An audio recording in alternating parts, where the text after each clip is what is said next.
Hi everyone, thanks for joining me. Today's our first flipped class lecture and we're going to be continuing our look at gases. So first we need to look at some of the properties of gases so that we know that we're doing our calculations in the correct units. First thing we're going to look at is temperature scales. So all atoms and molecules are in constant motion. There's two different kinds of energy. There's kinetic energy and potential energy. We're going to look at the kinetic energy of our atoms and molecules. Kinetic energy measures the energy of motion, and molecules that move faster have more kinetic energy. So temperature is directly related to the amount of kinetic energy, and as temperature increases, molecules have more kinetic energy, which means they move faster. So the hotter or the more a temperature increases, the more those molecules are going to be moving, the faster they're going to be moving, and the more they're going to be bouncing off the walls of whatever container they're in. So our atoms, they have something, our gases, they have something called elastic collisions. And these collisions mean that they don't lose anything, any kinetic energy when they hit either each other or the container walls. They just bounce off and they go in a straight line. So if we have our container walls and our little gas molecule bounces off here, it's just going to keep going in straight lines, and you can imagine we have, millions and millions of these gas molecules doing that. So let's take a look at the two temperature scales we're familiar with. We have Celsius and Fahrenheit. These are our conversions right here to go from Fahrenheit to Celsius. So if I want to get to Fahrenheit, if I have Celsius, we don't do a lot in Fahrenheit. It's not the one we use in science, so we won't use it very often. But if you had to, you would take your 9/5 times whatever degrees Celsius, so let's say it's 25 degrees Celsius. And we'll do all of that first. And then we're going to add our 32 to that. And that would give us the Fahrenheit degrees. Now, if I gave you Celsius, and for some reason we wanted to get to Fahrenheit, we would take our reverse of that, so our 5/9, and then multiply that by our Fahrenheit temperature. So let's say in this case we have 75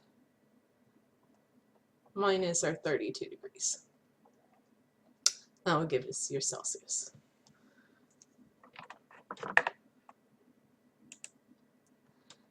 Now, this is the one that is really gonna get used a lot. We have a temperature scale called Kelvin. Kelvin is our absolute zero scale.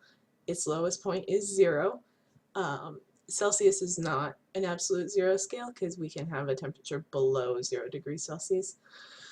All of our gas law calculations are going to be done in Kelvin. If you don't do it in Kelvin, they don't come out right. So it's very important that you memorize this.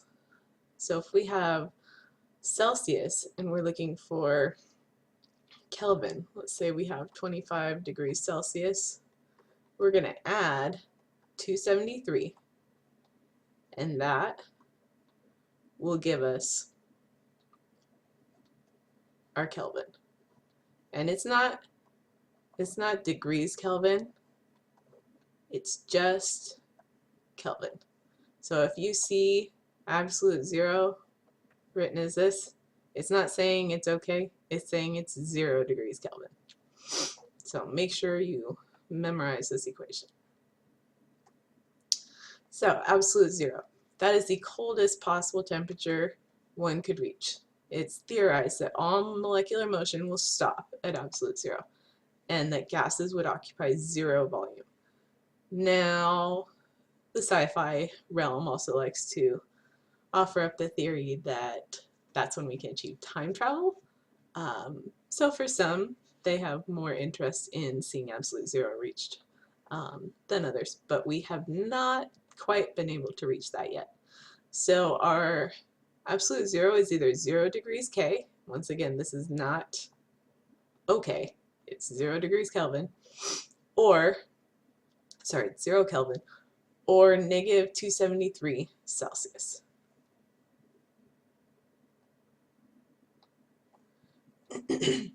So something you may not have heard of is called the Rankine temperature scale. It is the Kelvin equivalent of the Celsius scale.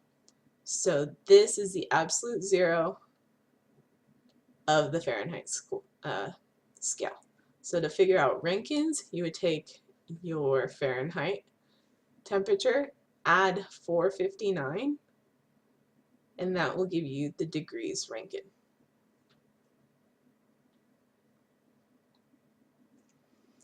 So here's the temperature scales. These should be in your note packets as well.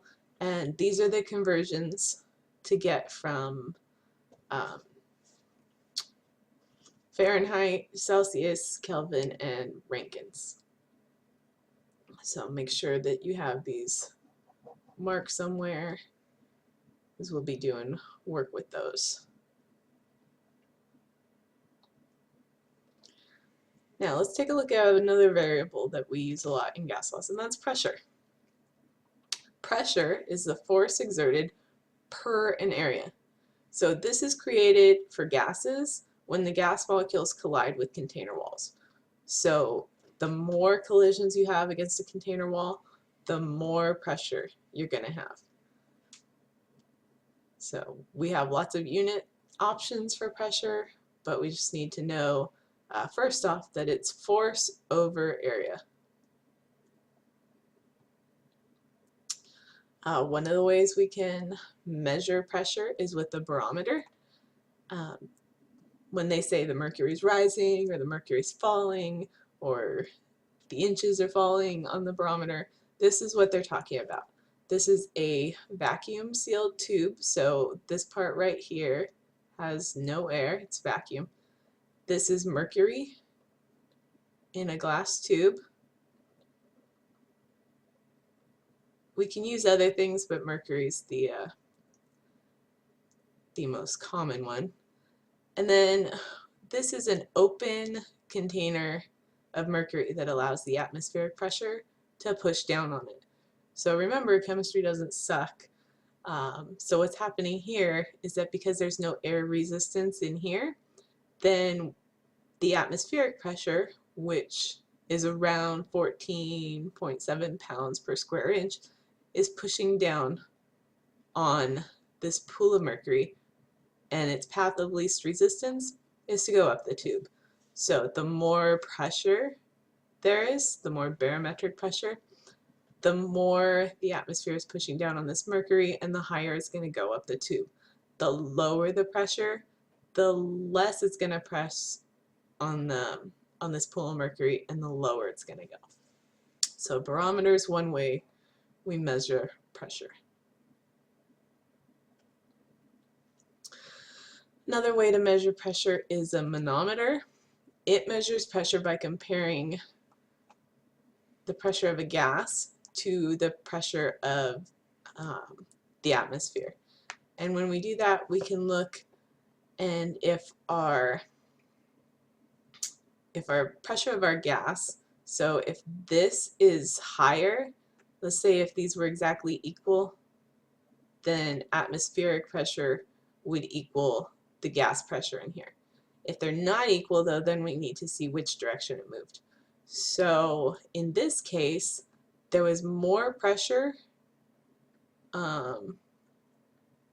in here, in the gas, than there was in the atmosphere out here. So it actually pushed the mercury in its path of least resistance, and it pushed it up here. So when the pressure of the gas is greater than the atmosphere, so when it's high pressure in here, we take the atmospheres of pressure plus the height of the mercury change. So in this case, it's going to be 45 degrees. And we would add them together. So we have our 75 millimeters mercury plus our 45 millimeters of mercury difference, and that gives us 795 millimeters of mercury. So that's what the pressure would be when we read this.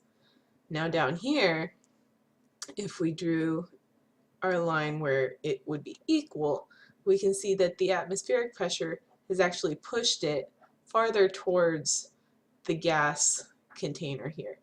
And when that happens, when the pressure of the atmosphere is greater than the pressure of the gas in here, we're actually going to take the atmospheric pressure, which in this case is 750, and minus the height difference. So here's the height difference in the mercury.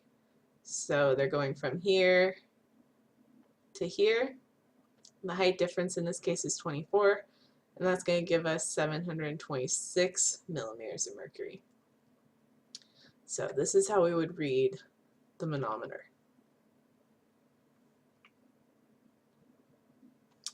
Here are our standard pressures.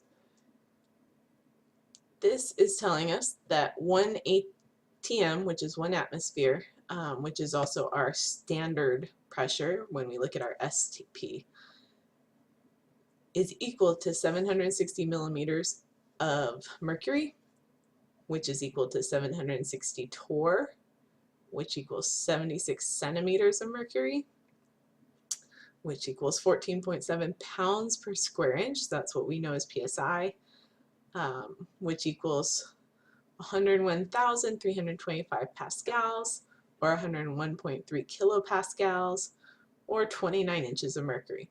So all of these are our conversion factors.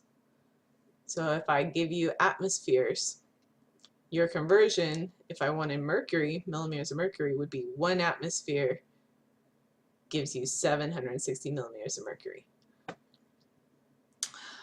Same thing if I gave you something, so let's say I gave you 5 atm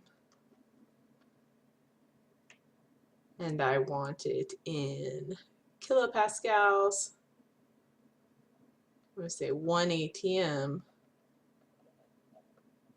is 101.3 kPa. And then you just solve that, and that would give you your kPa. So somewhere around 506 kPa.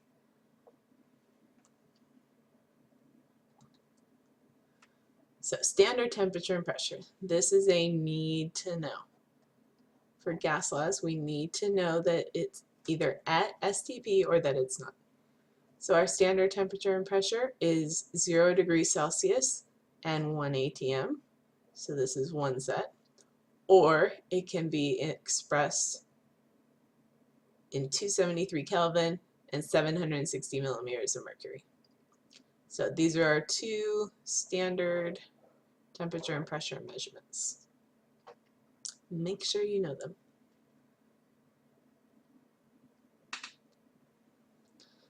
So now we're going to look at volume. This would be the third piece of our gas variable puzzle. Molar volume. We learned this in our last unit. Doesn't hurt to repeat it. 1 mole of any gas occupies 22.4 liters at STP. So we got to make sure that we know if it's at STP or not. So this was one of our conversion factors where we were using 22.4 liters over 1 mole to convert our, let's say, moles to liter. And that's how we get our liters of this substance.